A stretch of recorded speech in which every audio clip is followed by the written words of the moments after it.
Atenção Brasil, atenção católicos, evangélicos e espíritas, atenção todos. A partir de agora, milhares de pessoas estarão aproximando-se de Deus. Venha você também unir a sua fé com este povo que crê no poder do nome do nosso Senhor e Salvador Jesus Cristo. Este é o seu momento. Esta é a Igreja Internacional da Graça de Deus em seu lar. E com vocês, a bênção de Deus. Iniciando a nossa programação de hoje, vamos estudar um pouco do nosso curso Fé.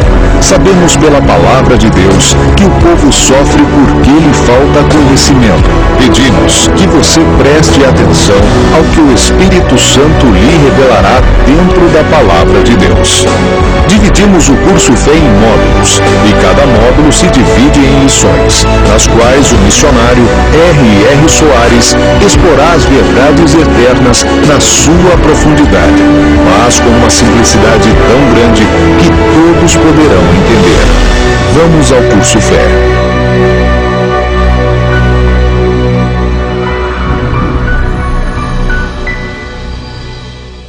Muito bem, amigos, esse é o curso Fé, módulo 1, Determinação, e nós estamos na 34ª lição, Fatos sobre a Libertação de Espíritos Maus. E nós vamos hoje adentrar mais um pouco no mundo espiritual, na Palavra de Deus, e vamos receber mais informações que Deus tem para nos conceder sobre o Império das Trevas, sobre o reinado do mal. Informações essas que nos são muito úteis. Haja visto que o Império das Trevas tem dominado, destruído milhões de pessoas e, infelizmente, temos que reconhecer que ele tem escravizado muitos daqueles que garantem que são filhos de Deus. E talvez o amigo seja uma dessas pessoas. Você talvez nunca percebeu, mas coisas nas trevas têm investido contra você, tem dominado, tem arrasado e tem feito você prisioneiro dele, não totalmente, mas talvez em algum setor da sua vida. Se você recebe a informação da palavra de Deus, que é a própria natureza de Deus, a palavra de Deus é a natureza de Deus, então você tem uma base para crer, e mais do que isso, a natureza de Deus no seu espírito, ela fortalece você, ela lhe robustece, ela lhe dá condições de você enfrentar as forças malignas e vencê-las. A grande verdade é que todos os cristãos, não importa eles quem sejam, têm condições, eles possuem condições de se levantar, de assumir aquilo que é deles e de passar a ser vencedores. Em qualquer situação, em qualquer momento, em qualquer provação da vida, esse cristão tem condição de ser uma pessoa vencedora. Por exemplo, o título dessa lição que nós estamos vendo, essa parte, é que o diabo foi subjugado por Cristo. O diabo foi subjugado por nosso Senhor e Salvador Jesus Cristo. Quando Jesus foi à cruz do Calvário e derramou o seu sangue, morreu em nosso lugar, e quando ele foi sepultado, ele desceu ao inferno, ali lutou com o diabo, venceu o diabo e conquistou para nós o direito de sermos libertos. Ele fez uma coisa com o Satanás que nós precisamos estudar, entrar fundo na palavra de Deus, para que nós possamos gritar assim a nossa independência, a nossa libertação. Por exemplo, a Bíblia nos garante que Jesus despojou o diabo, chefe, e também os demônios, que eram as suas autoridades, e os expôs publicamente ao desprezo e triunfou sobre eles. Está no livro de Deus, Colossenses 2,15, e quando o Espírito Santo nos informou, colocou na Bíblia esta revelação, é para que nós soubéssemos e pudéssemos passar a ser vitoriosos. Está escrito da seguinte maneira: e despojando os principados e potestades, as autoridades do mundo espiritual satânico, aquelas autoridades, aqueles ministros do diabo, com quem ele contava para a sua perversa obra nesse mundo. Então diz aqui que o Senhor Jesus, e despojando os principados e potestades, os expôs publicamente e deles triunfou em si mesmo. Essa tradução ela não fornece para nós uma riqueza maior de detalhes sobre o que foi esse expor publicamente e o triunfar sobre eles em si mesmo.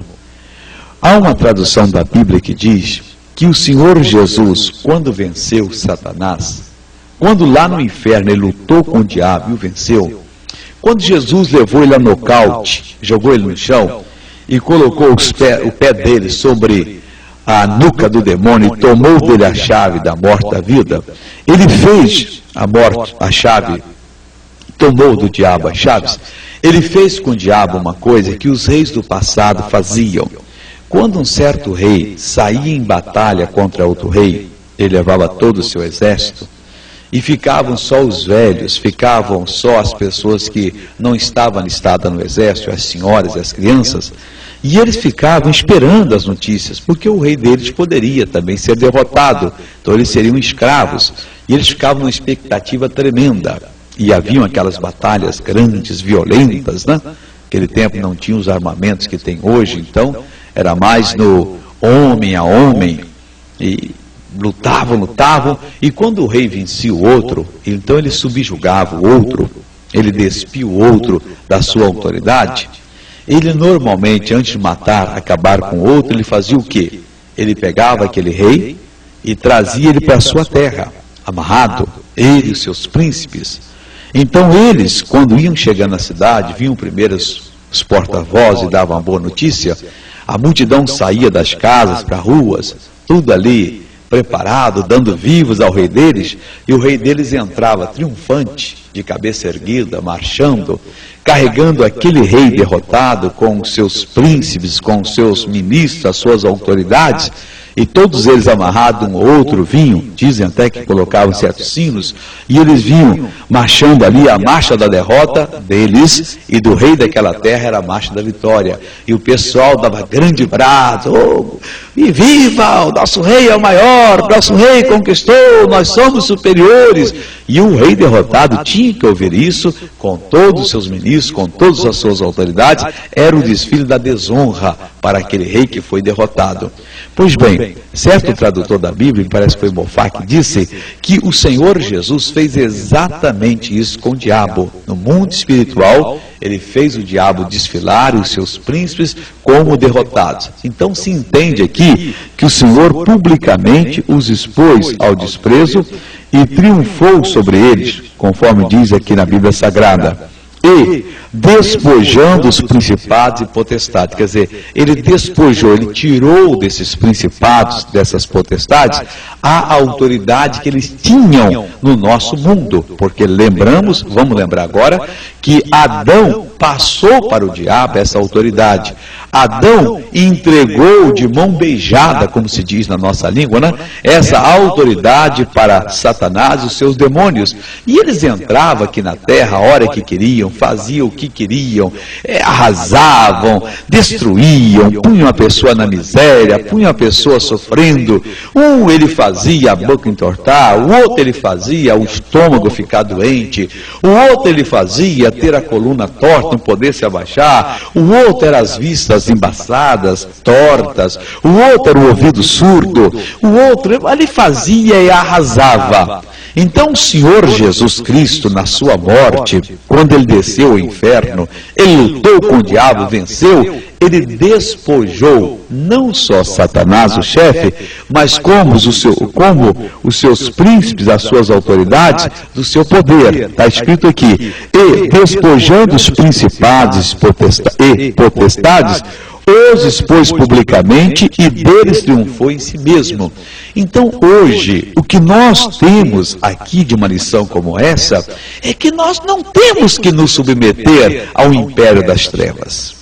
Ele podia fazer isso, esses principados, essas potestades, esses governos satânicos, esses chefes de legiões de demônios, eles podiam olhar para uma pessoa e dizer, nós vamos acabar com essa pessoa, e cercavam a pessoa, apertavam a pessoa, às vezes faziam isso com multidões, com cidades inteiras, entraram na cidade de Gomorra e de Sodoma, inverteram, a Bíblia diz que os homens deixaram o contato natural da mulher e se inflamaram em si si mesmo, as mulheres também mudaram o uso natural, pelo contrário, a natureza, quer dizer, aqueles demônios fizeram isso, arrasaram com aquela cidade, fizeram os homens negarem a própria natureza, as mulheres também arrasaram, como outras regiões arrasavam. E você me diz agora, mas missionário Soares, isso está acontecendo no dia de hoje. Infelizmente, porque a Igreja de Jesus Cristo não tem assumido o papel dela, porque Jesus, antes de voltar para os céus, ele reuniu os seus seguidores e o Senhor Jesus disse o seguinte, é como se ele dissesse assim, vocês viram o que eu fiz? Então Jesus reuniu os seus seguidores e disse da seguinte maneira, ide por todo o mundo e pregai as boas notícias a toda criatura. A igreja, ao invés de ensinar as pessoas doentes, que elas não têm que ficar doentes, ensinar às pessoas viciadas, que elas não precisam ser viciadas, ensinar as pessoas dominadas pelo demônio da luxúria, da lascívia e de tantos outros pecados em relação à carne e ao sexo, que elas podem ser libertas, a igreja não tem ensinado isso. A igreja tem entrado numa disputa para ver quem consegue mais, quem produz mais e quem mostra mais serviço, deixando o mundo arrasado, o mundo destruído, o mundo... E às vezes até conseguindo com que as pessoas fiquem inimigas dela, quando a igreja deveria até sofrer a afronta para que aquela pessoa pudesse abrir os olhos. Porque a igreja não é um comércio, não é um mercado em que a pessoa coloca e quem não tiver de acordo que se manda. Não, a igreja, a missão dela é sofrer, o amor tudo sofre, para que as pessoas abram os olhos, para que as pessoas enxerguem que elas estão simplesmente sofrendo os ataques do diabo, dominadas pelo diabo, porque elas não têm a verdade. É por isso que Jesus disse que nós deveríamos orar por aqueles que nos perseguem, para os nossos não, ao invés de pregarmos as boas notícias, de ensinarmos as pessoas daquilo que elas têm em Jesus, daquilo que é realidade no mundo espiritual. O que é que acontece? A igreja fecha o ouvido,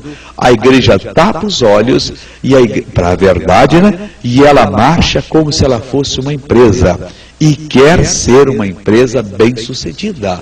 Não, o Senhor não chamou a igreja, não constituiu a igreja para ela ser uma empresa. O Senhor constituiu a igreja para ela ser uma agência do reino dos céus, onde as pessoas virão de todas as partes, com todo tipo de sujeira, de machucado, com todo tipo de mente e vida distorcida, e ao entrar em contato nesta agência do reino dos céus, elas serão completamente transformadas, completamente modificadas, elas serão curadas, elas serão salvas. Essa é a palavra. Então Jesus disse, ide por todo mundo e pregai o Evangelho a toda criatura. Evangelho é boas notícias, significa boas notícias. Então, quando se dá as boas notícias, Jesus disse, quem crê e for batizado, o batismo nas águas simboliza a imersão da pessoa naquela doutrina, o domínio que aquela pessoa recebe no povo. Que Jesus quer que aconteça com todos nós, que aconteça com todas as pessoas, aqueles que já são salvos, que passem a ensinar a verdade, e aqueles que não conhecem a verdade, que passam a conhecê-la. Mas na maioria das vezes, a igreja cristã, ao invés de assim agir, a igreja age exatamente o oposto. A igreja toma posições que fazem com que o coração de Deus fique magoado, fique chateado, com o coração de Deus fique triste, porque ele está vendo pessoas criadas à imagem e semelhança dele, que irão para o inferno, porque a igreja não conta, não prega que o Senhor Jesus já despojou os principados, as potestades. que ninguém precisa sofrer, que ninguém precisa servir a essas entidades. E o grau de servidão, às vezes, é tão grande que a pessoa até persegue a palavra de Deus, achando que ela é que está direita. A infeliz está tão dominada pelas forças malignas que ela se julga no direito de fechar a boca do Evangelho. Nós tivemos, há anos atrás, na nossa geração mesmo, países, por causa de uma filosofia marxista, em que os dirigentes prenderam, mataram os pregadores do Evangelho, acreditando que o marxismo era o que o mundo precisava. Hoje caiu em quase todo mundo. Eles acordaram, eles próprios não prosperaram, miséria completa, total, absoluta, e agora estão abrindo as portas e quase que pedindo, por favor, venha nos ensinar essa fé que vocês possuem. Então o que o povo precisa é que nós ensinemos. É o que Jesus mandou que fizéssemos, que ele já despojou, já tirou, já despiu as entidades, as autoridades do império das trevas, da força que eles tinham, da autoridade que eles tinham sobre a humanidade. Não tem uma pessoa hoje que precisa servir a essas entidades. Ele pode ter sido um pai de santo durante 30, 40 anos, uma mãe de santo durante 50 anos. Na hora que essa pessoa ouve a pregação da palavra de Deus, os olhos dela se abrem. E ela diz, mas eu vou servir a essas entidades? Eu vou prestar culto a essas entidades? Eu vou agora permitir que essas forças malignas me dominem mais? Porque quem está lá do outro lado, na feitiçaria, na bruxaria, na magia negra ou na magia branca, essa pessoa sabe que ela está num ambiente que não serve. O Espírito Santo testemunha no coração dela, mas ela não tem informação. E a igreja, às vezes, ao invés de levar a informação, levar o entendimento, a igreja entra de sola, brigando, agredindo, a igreja entra achincalhando com a fé dessas pessoas, e o resultado, a pessoa fica super chateada e a coisa cai para o campo natural. E não pode ser dessa maneira. A igreja, se necessário for, ela tem que sofrer. Ela tem que amar o inimigo, ela tem que orar por aquela que a persegue, para que a pessoa possa abrir os olhos e ter a sua vida completamente mudada. Um dos homens que mais por amor do Evangelho na nossa geração, há um livro chamado Torturado por Amor a Cristo. Ele pregava na Polônia quando o comunismo entrou, nos anos mais duros do comunismo. Esse homem passou 14 anos na cadeia, pregando o Evangelho para os próprios homens que maltratavam ele, que ou até torturavam. Olha, é um livro que merece ser lido, apesar do comunismo já ter acabado naquelas regiões. Esse homem disse que ele tinha certeza que o comunismo não prosperaria, que a palavra de Deus seria pregada. E ele deve estar sorrindo hoje, é o Richard Humbrand, ele deve estar sorrindo de alegria, porque o comunismo ali agora já não existe mais, e muita gente está pregando a palavra de Deus para aquelas regiões. Que eu saiba, ele ainda é vivo, não sei se ainda está vivo. Se estiver, ele está sorrindo de alegria, porque vendo que agora se pode pregar. Então, o que Deus quer é que as pessoas saibam, é que você saiba que essa força maligna, que antigamente podia entrar, dominar, arrasar, ela não pode mais hoje. Bem ao contrário, as pessoas têm direito de gritar a independência, de gritar a libertação. As pessoas têm direito de assumir uma postura na vida e de passar a ser pessoas libertas. Por quê? Está escrito aqui, ó, e despojando os principados e potestades, os expôs publicamente, e deles triunfou em si mesmo, os colocou ao desprezo, fez o desfile com eles e mostrou que eles não tinham mais nada. Não tem, são vencidos, são derrotados, já perderam a batalha, e qualquer pessoa em qualquer parte que assumir a palavra de Deus, tornar-se-á numa pessoa liberta. Amém? Vamos passar para mais uma sessão em nome de Jesus.